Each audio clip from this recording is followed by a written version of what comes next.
Guys, आज की जो कहानी है वो रियल लाइफ इंसिडेंट बेस्ड कहानी है और ये कहानी हमारे पुश्तैनी गांव के गुड्डू के साथ हुई थी और जिसको हमारी बुआ ने हम लोगों को बताया था।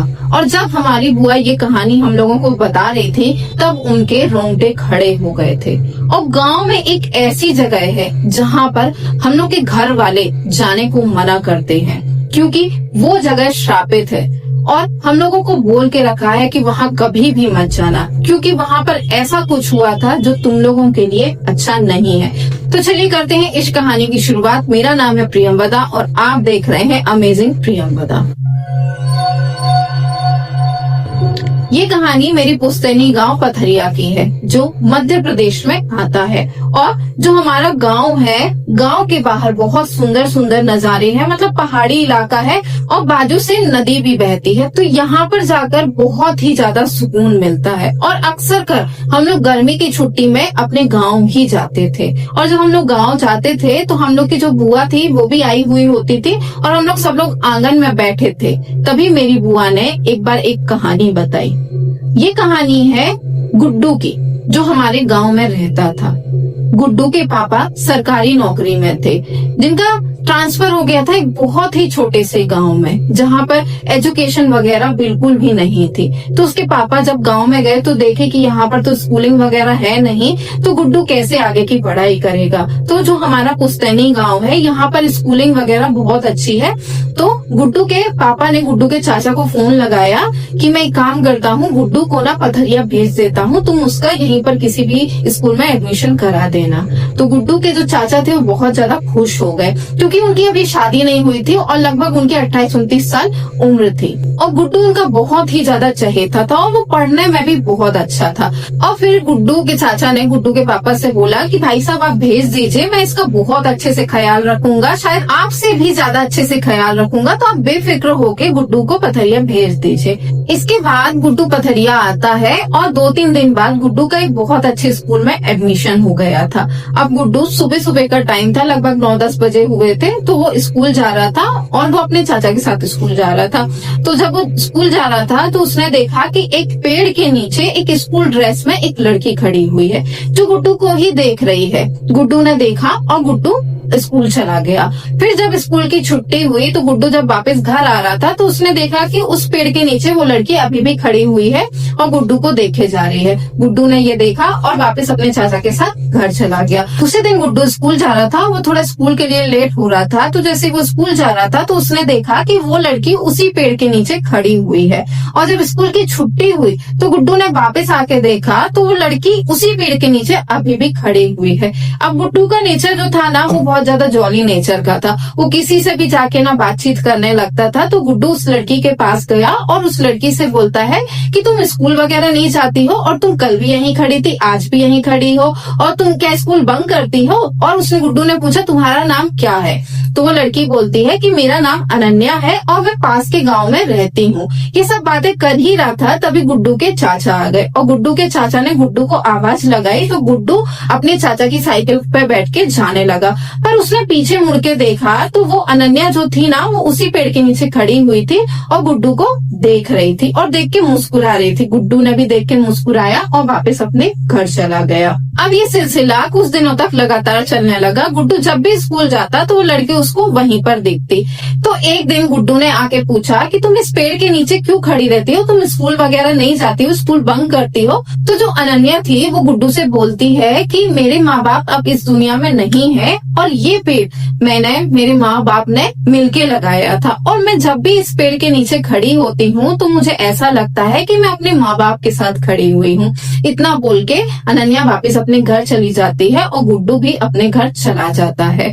फिर अगले दिन होता है तो गुड्डू फिर आके उससे बातचीत करता है और बोलता है कि तुम्हारा स्कूल कहाँ पर है, चलो हम लोग होके आते हैं। तो वो लड़की बोलती है कि अभी नहीं, कल संडे है, कल हम लोग मिलेंगे। अब संडे का दिन था तो गुड्डू ने जल्दी जल्दी खाना खाया और अपने चाचा से बोलता है, चाचा मैं अपने फ्रेंड से मिलने जा रहा हूँ। तो उसके चाचा भी देख के बड़ा खुश हो गए कि चलो इसके यहाँ बहुत सारे फ्रेंड मिल गए हैं, अब बहुत अच्छा रहेगा, ये घूमने फिरने चला जाएगा। और वैसे भी गांव का आप जानते हैं कि जितना शहर में रिस्ट्रिक्शन होता है उतना गांव में कोई रिस्ट्रिक्शन नहीं होता है, कोई भी कभी भी घूमने चला जाता है। पर उसके चाचा ने बस इतना बोला कि बेटा रात होने के पहले घर आ जाना। अब गुड्डू अनन्या से मिलने के लिए चला जाता है। अनन्या उसी पेड़ के नीचे उसका इंतजार करती है और जैसे ही गुड्डू वहां पर पहुंचता है, अनन्या और गुड्डू गांव की तरफ जाने लगते हैं। मतलब गांव से जो बाहर तरफ नदी वगैरह थी वहां पर जाने लगते हैं और जाके बहुत सारी बात करते हैं। फिर गुड्डू अनन्या से बोलता है कि बताओ तो तुम किस स्कूल में पढ़ती हो, मैं तुम्हारे स्कूल को देखना चाहता हूँ। तो अनन्या बोली कि आज नहीं, कल हम लोग स्कूल चलेंगे। तो फिर गुड्डू ने भी बोला ठीक है। गुड्डू अपने पॉकेट में चॉकलेट रखा था तो उसने अनन्या को चॉकलेट दी। अनन्या ने चॉकलेट ली और मुस्कुराने लगी। फिर अनन्या बोलती है कि गुड्डू अब शाम हो रही है, एक काम करती हूँ, अब मेरे को घर जाना चाहिए और तुम भी अपने घर चले जाओ। गुड्डू आया और उसको रात भर अनन्या ही अनन्या दिख रही थी, उसको हर जगह अनन्या दिख रही थी।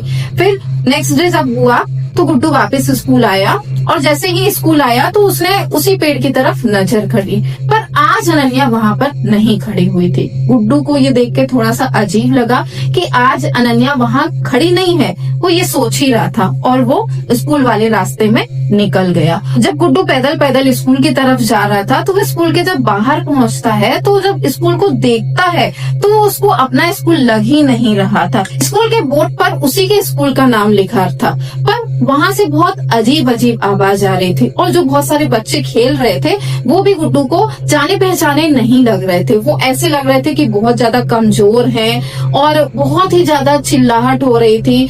तो गुड्डू को ये थोड़ा सा अजीब लगा। फिर गुड्डू जैसे ही स्कूल के अंदर गया तो जैसे ही वो अंदर पहुंचा तो उसको लगा कि ये अपने ही स्कूल में है। वो अपनी क्लासरूम में गया और जाके उसने बैग रखा और बैग रखने के बाद वो सोचता है कि एक काम करता हूँ, वॉशरूम वगैरह हो आता हूँ, फिर आके अपनी क्लासरूम में अपनी बेंच पे आके बैठ जाऊंगा। गुड्डू वॉशरूम में गया और जब वॉशरूम करके लौट रहा था तो उसने देखा कि जो गर्ल्स वॉशरूम है वहाँ से दो लड़कियां निकल रही हैं और बहुत जोर से चिल्ला रही हैं और उनको बहुत ज्यादा चोट लगी है। एक की तो नाक से खून निकल रहा है, एक के माथे में खून लगा हुआ है, मतलब बहुत ज्यादा छोटे हैं और जिसके माथे में खून वगैरह लगा है उसको खून की उल्टी हो रही है और वहाँ से ना बहुत अजीब टाइप की स्मेल आ रही है। ये सब देख के गुड्डू बेहोश हो जाता है और कुछ देर बाद जैसे ही होश आता है तो वो अपनी नजर चारों तरफ घुमाता है तो वो देखता है कि वो अपने स्कूल में है ही नहीं, वो खंडर वाली जगह में है। ये देख के गुड्डू बहुत ज्यादा डर जाता है और अपने चाचा के पास भागने लगता है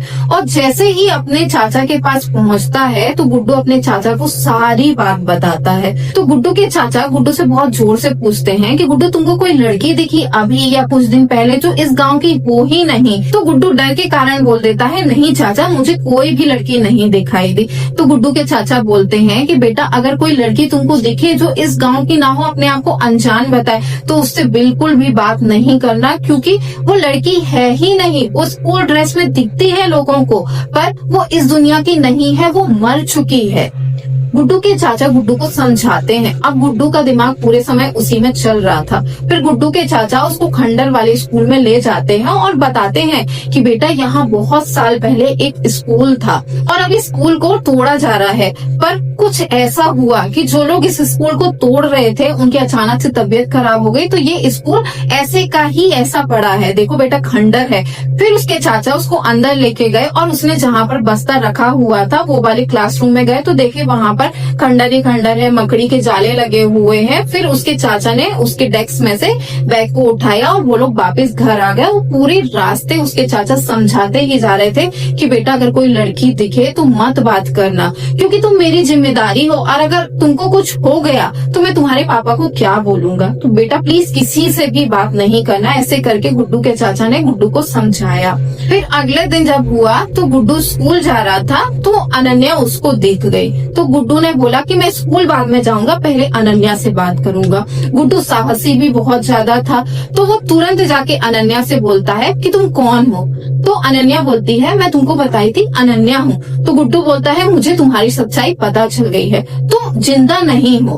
तो वो लड़की बोलती है हाँ मैं जिंदा नहीं हूँ और मैं सिर्फ उन लोगों को दिखाई देती हूँ जो मुझे देख सकते हैं। जब तुम पहले दिन स्कूल जा रहे थे तो तुमने मुझे देख लिया था, तो मैं समझ चुकी थी कि तुम ही हो जो मुझे देख सकते हो। तो गुड्डू बोलता है कि तुम मुझे क्यों दिखाई दे रही हो? तो वो अपनी आप बीती बताने लगती है कि मैं मरी नहीं हूँ, मुझे मारा गया है। तो गुड्डू बोलता है कि ऐसा क्या हुआ था तुम्हारे साथ? तो अनन्या बताती है कि मैं स्कूल में पढ़ती थी और मैं बहुत ही ज्यादा शांत नेचर की थी। मैं अपने मतलब से मतलब रखती थी, बहुत ही कम किसी से बात करती थी।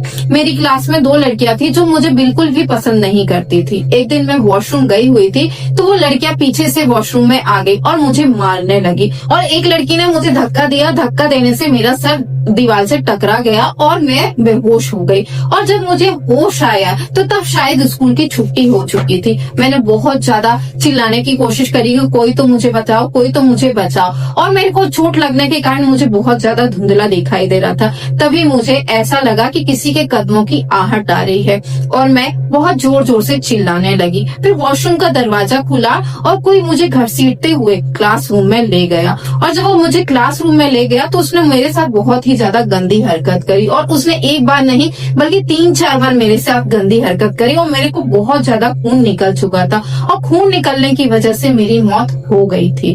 फिर दूसरे दिन सुबह सफाई करने वाले आए तो उनने मेरी लाश को देखा और मेरे पास बहुत सारे खून को देखा। उनने प्रिंसिपल को फोन लगाया और प्रिंसिपल वहाँ पर आया। फिर प्रिंसिपल ने सोचा कि इससे हमारे स्कूल की रेपुटेशन खराब होगी और वो मेरी लाश को ऊपर ले गए और क्लासरूम की सफाई करवा दी और जो सफाई कर्मचारी थे उनको पैसे दे दिए। पैसे देने की वजह से उनका मुंह बंद हो गया और मुझे छत से धक्का दे दिया। जब स्कूल खुला तो स्कूल के टीचर और बच्चे आए तो उन्होंने मेरी लाश को जमीन में देखा। पुलिस वगैरह आई, कुछ जांच वगैरह हुई और जांच में ये तो पता चल गया था कि मेरे साथ कुछ गलत हुआ है, पर प्रिंसिपल ने पुलिस को भी पैसा दे दिया था और कुछ दिन में ये केस रफा दफा हो गया था, जिससे मुझे आज तक न्याय नहीं मिला और मेरी आत्मा भटकती रहती है। ये सुन के गुड्डू को बहुत ही ज्यादा दुख हुआ। तो गुड्डू बोलता है कि मैं क्या कर सकता हूँ? तो अनन्या बोलती है कि तुम मुझे मुक्त करा सकते हो, तुम मुझे मुक्ति दिला सकते हो, इसीलिए मैं तुमको दिखाई दे रही हूँ कि शायद तुम ही हो जो मुझे मुक्ति दिला सकते हो। इसमें गुड्डू बोला कि कहाँ चलना है, चलो वहाँ चलते हैं।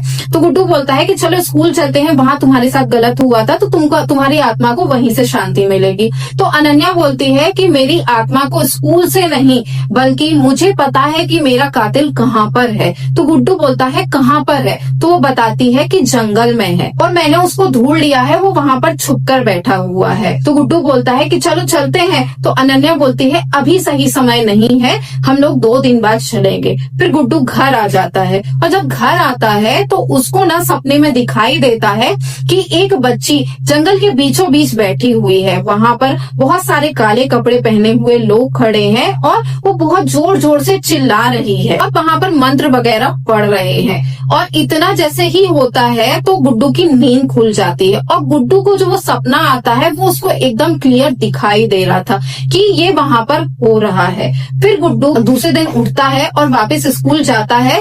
तब उसके चाचा उसको पेड़ के नीचे देख लेते हैं कि वो वहाँ पर बात कर रहा है किसी से और तभी एक टीचर आते हैं और वो बोलते हैं कि गुड्डू बहुत दिन से स्कूल नहीं आ रहा है, कुछ हो गया है। तो उसके चाचा बोलते हैं कि नहीं, गुड्डू तो रोज स्कूल जाता है। तो उसके टीचर बोलते हैं कि नहीं, वो बहुत दिन से नहीं आ रहा है। और अब उसके चाचा ये भी देख लेते हैं कि वो पेड़ के नीचे किसी से हंस हंस के बात कर रहा है, पर गुड्डू के चाचा को कोई भी नजर नहीं आ रहा था। गुड्डू के चाचा ने गुड्डू को बहुत तेज आवाज लगाई, गुड्डू वहाँ क्या कर रहे हो? ऐसे करके गुड्डू के चाचा बोले तो गुड्डू पीछे देखता है चाचा को और चाचा के साथ वापस घर आ जाता है। अब उस दिन उसके चाचा उसको बहुत ज्यादा समझा रहे, तो बहुत ही स्ट्रिक्टली बोल रहे थे कि मैंने तुमको कितनी बार मना किया था कि वहाँ पर नहीं जाना है और तुम वहाँ किससे बात कर रहे हो? मेरे को तो कोई नहीं दिखाई दिया और तुम किससे बात कर रहे हो? बताओ बताओ बताओ। ऐसे करके चाचा उसके बोलने लगे। तभी गुड्डू बोलता है कि चाचा वो अनन्या है। तो गुड्डू के चाचा बोलते हैं कि वो अनन्या नहीं है, वहाँ तो कोई भी लड़की नहीं थी, मैंने तो खुद देखा, वहाँ कोई भी नहीं था, तुम किससे हंस हंस के बात कर रहे हो? तो गुड्डू बताने की कोशिश करता है कि चाचा अनन्या है, उसके साथ बहुत बुरा हुआ है और मैं उसकी आत्मा को मुक्ति दिलाना चाहता हूँ। तो गुड्डू के चाचा इसमें बहुत ज्यादा डर गए और वो सीधे गांव के जो पंडित वगैरह होते हैं उनके पास गए। जैसे ही वो पंडित के पास पहुंचे तो पंडित बोला कि तुम्हारे भतीजे को आत्मा दिखाई दे रही है और इसमें मैं तुम्हारी कोई भी मदद नहीं कर सकता हूँ, ये काम केवल तांत्रिक कर सकता है। और उन्हें एक तांत्रिक का एड्रेस बताया। गुड्डू के चाचा उस एड्रेस पे जाते हैं, वहाँ पर एक मंदिर था और मंदिर के पीछे वो तांत्रिक साधना कर रहा था।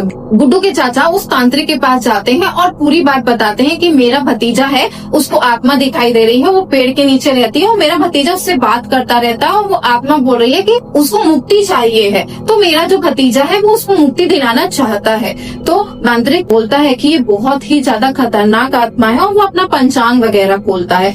तो वो तांत्रिक पंचांग खोलता है और बोलता है कि आज से 2 दिन बाद मृत्यु पंचक लग रही है और वो आत्मा तुम्हारे भतीजे को 2 दिन के अंदर ले जाएगी और उस आत्मा के साथ पूरी साधना नहीं हुई है, उसके लिए तुमको विपरीत अनुष्ठान करना होगा और ये काम बहुत ही ज्यादा छुप के करना होगा। फिर तांत्रिक बोलता है कि मैं कल तुम्हारे घर आऊंगा, वो भी तुम्हारा रिश्तेदार बनके, और गुड्डू को ये शक नहीं होने देना कि मैं तांत्रिक हूँ, क्योंकि वो आत्मा शक्तिशाली है। अगर मैं गुड्डू के पास तब गया तो वो समझ जाएगी और शायद वो गुड्डू को तुरंत ही ले जाए। फिर गुड्डू के चाचा घर आते हैं और किसी से कोई भी बात नहीं करते हैं। फिर दूसरा दिन आता है, वो जो तांत्रिक रहता है वो उनके एक रिश्तेदार बनके उनके घर में आता है और घर में आता है फिर वो गुड्डू के ऊपर दूर से नजर रखने लगता है और जैसे ही गुड्डू खाना वाना खाता है और रात के 8 बजते हैं तो गुड्डू बाहर जाने लगता है और ये लोग गुड्डू को निकलते हुए देखकर उसका पीछा करना स्टार्ट कर देते हैं। गुड्डू जंगल में से जा रहा था और ये जंगल अब घने जंगल में परिवर्तित होता जा रहा था और गुड्डू एक जगह पर पहुंचता है तो गुड्डू देखता है कि सामने एक बेदी बनी हुई है।